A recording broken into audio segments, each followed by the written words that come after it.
try to do.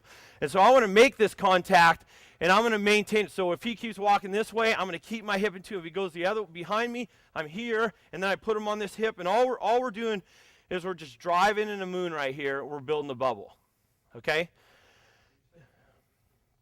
Yeah, it's a half circle or a moon, and so now that brings up some other things here also, okay? And with our arm bars, okay? So as we're talking about our arm bars here, and I think we're okay right now, is if I have him pinned on this side, I'm going to show a target hand right here. If I have him on my back here, I'm going to be here. If I have him on this side, I'm going to have a target hand here, okay?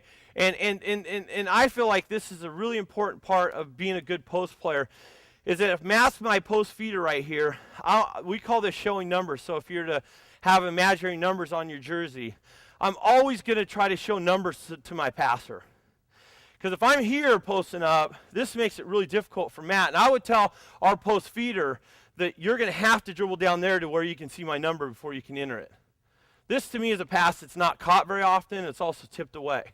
Where if I show him this, and I have him pinned here, this is just a much easier target. Now, he always throws away from the defense, and a lot of times he leads me into the play itself.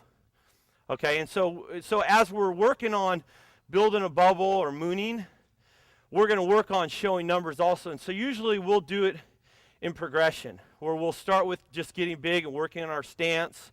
We'll start on our arm bars and fighting through the arm bars. We'll talk about building a bubble, and we'll work on building a bubble. And then we'll progress it into showing numbers also. And again, when you do that, you can add a post feeder in. They can work on post feeding also. Okay.